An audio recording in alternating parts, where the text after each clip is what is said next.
Hello, Year 7, and welcome back to half term 3. Hope you all had a good Christmas break and a happy new year to all of you. This half term, we're going to be looking at Islam.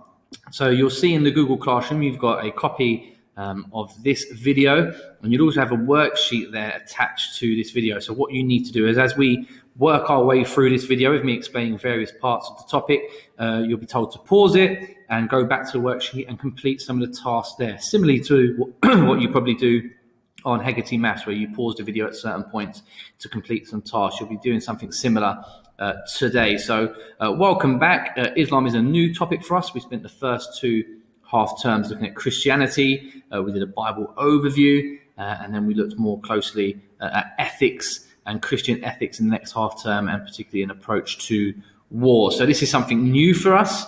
I'm really excited to be able to do this with you. I know some of you who were asking me in the first half term, when are we doing Islam? So hopefully you can bring some of that enthusiasm and some of that knowledge that you have to our topic this half term. But before we do that, we're going to do a starter activity like you would do if you're in the class. This is like your blue sheet starter. This is an activity. So if you look through these questions, you'll see there's a number of questions here. Define ethics, list 2 conditions of the just war theory, list 3 promises that God made to Abraham. What were the 4 consequences of the fall? Give a Bible quote from the creation story in Genesis, and what does the creation story show us about God in terms of what does that reveal about his character and his attributes. So there's 6 questions to get your brain engaged before we start the rest of the lesson on Islam. You will find a copy of this table on your worksheet. So at this point, what you need to do is to pause the video, go to your worksheet, fill in this table, and then once you've done that, come back and we'll move on to Islam.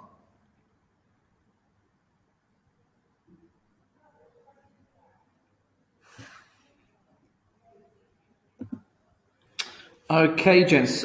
Islam is the second biggest religion in the world. There are 1.8 billion Muslims in the world. A Muslim is a follower of Islam. And on this video, you're going to hear lots of different facts about Islam, things about the language, things about the holy book, some of the practices and festivals that Muslims participate in and that feature in Islam. And so what I'd like you to do is to watch this video. It's about 3.5 minutes long. And then once you finish watching the video, activity 2 on your worksheet will ask you to list 5 key facts about Islam.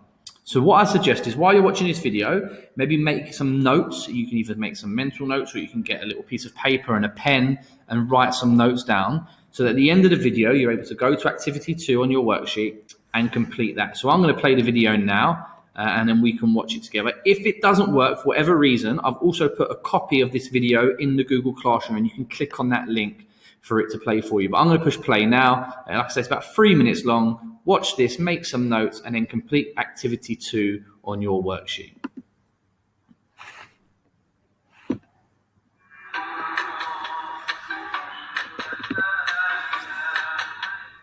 is the second largest religion in the world, after Christianity. It has more than 1.5 billion followers, called Muslims. In Islam, we believe that there's only one God, and Allah is the Arabic word for God.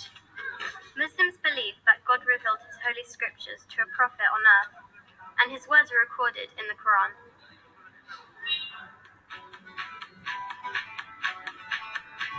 To understand what it's like to be a Muslim, you need to understand the 5 pillars of Islam. These are 5 ways our religion makes a difference to how we live our lives. They're like the duties of a Muslim, because every Muslim needs to do all of these things in their lifetime. The first pillar is Shahada, the basic statement of the Islamic faith. In Arabic is Ashhadu an la ilaha illallah, ashhadu anna Muhammadan Rasulullah.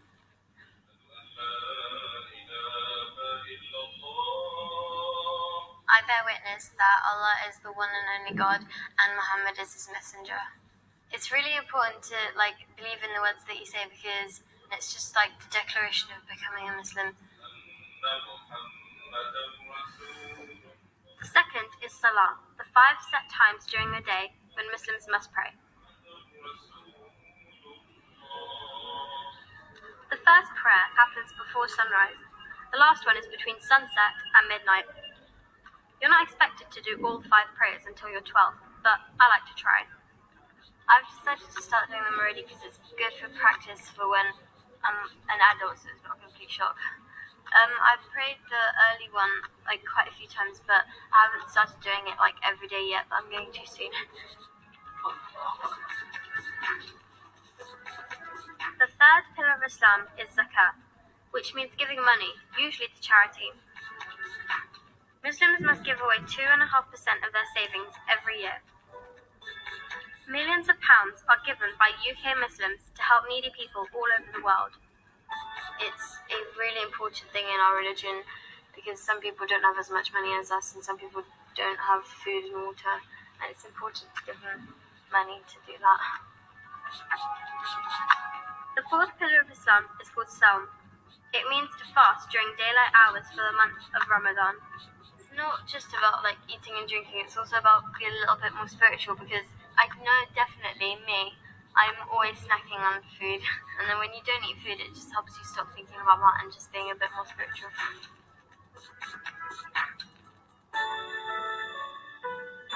The fifth and final pillar of Islam is Hajj. This is when Muslims from all over the world gather in the holiest city of Islam, Mecca in Saudi Arabia. It's where the Prophet Muhammad came from. It's basically a pilgrimage that every Muslim needs to make at least once in their lifetime. The 5 pillars of Islam are the basis of Muslim life and how we put our faith into action. I think it's because it's kind of like a metaphor, because pillars like hold things up. So like if you do these 5 things, then it will hold you up and like make you a good Muslim. Okay, gents, so there were lots of information in that video that you might have learned some new things. So, for example, in Islam, they call God Allah. They believe in the Prophet Muhammad as the one who received the final revelation from Allah about how we should live.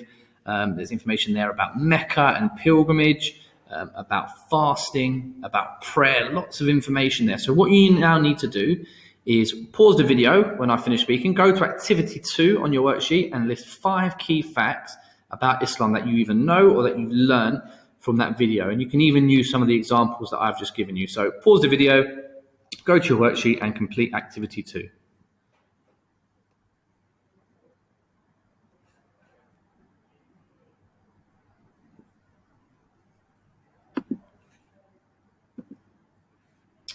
Okay, gents, so as we heard in that video, there are 1.8 billion Muslims around the world. But as you can see from this map, they're very concentrated in a certain part of the world. So this map shows us the countries in which Islam is a majority religion. So the darker the shade of green on the map, the more people in that country identify as Muslims, as followers of Islam. And as you can see, it's a lot of North Africa, the Middle East, and Central Asia, and also parts of Southeast Asia as well, where the majority of Muslims in the world live. Yes, we have Muslims in the UK, but as you can tell from the shade of green that's only between around 7% of Muslims. People in the UK are Muslim. If we compare that to, say, Morocco, it's between 90 and 100% of the population are Muslim. And so what I'd like you to do for your next task is to go to activity 3 on your sheet, and using this map and your knowledge of geography, and you can use Google Chrome to help you as well, identify 5 countries from this map which have a Muslim population of more than 90%.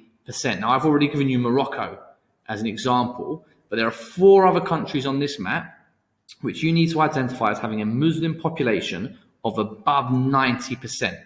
Like I say, you can use this map, and if you know some of these countries off by heart, brilliant. Miss Farrell, Miss Akhtar, Mr. Craig will be delighted with that. But if not, pause the video, go on Google, look at the maps, zoom in on some of these countries and find out what they are, and make a list of them on your worksheet under activity 3. So pause the video now, give that activity a try, and then we'll do our last activity of the lesson.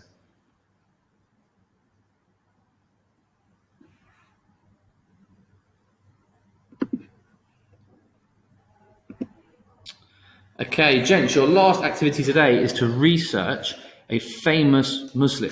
And I've given you an example here. This is Muhammad Ali. Now, Muhammad Ali is my sporting hero. I love Muhammad Ali. I follow his career closely. My dad used to make me watch videos of him boxing when I was a kid. And as I've grown up, I've watched loads of his old fights and studied his life and just loved learning about Muhammad Ali and the character he was. And what I'd like you to do is something similar to what I've produced here. I want you to find a famous Muslim that you're going to find out their name, their date of birth, where they were born, and then just produce a short paragraph giving me some information about that person. Nothing too heavy, just a short paragraph. So here's my one. So Muhammad Ali was born on the 17th of January, 1942 in Louisville, Kentucky, which is in the United States of America. Muhammad Ali was a heavyweight boxer who won a gold medal at the 1960 Olympics and went on to be a 3-time world heavyweight champion. Ali was actually born with the name Cassius Clay, but changed his name to Muhammad Ali when he converted to Islam in 1964. So he wasn't born a Muslim, he converted to Islam in 1964. And when he converted, that he changed his name from Cassius Clay to Muhammad Ali. And gents, what I would like you to do is do something very similar. Research a famous Muslim and just come up with these 3 or 4 bits of information and tell me a little bit about that person. I've included on your activity sheet or your worksheet some suggestions if you're struggling. You've got Malala Yousafzai is someone you could look up. Riz Ahmed is another person you could look up. Zayn Malik. There's lots of people who you can look up. Maybe you already know someone who you want to research. But that is your last activity for this week, to research a famous Muslim and come up with a very short profile about them. So gents, I hope you enjoyed doing that research project. If you've got any questions about anything in this lesson, please drop us a message and we'll happily get back to you. Wish you all the best, gents. Happy New Year. It's good to be back. And once you've finished your work, make sure you submit it on the Google Classroom so that we receive it. Have a good week, gents.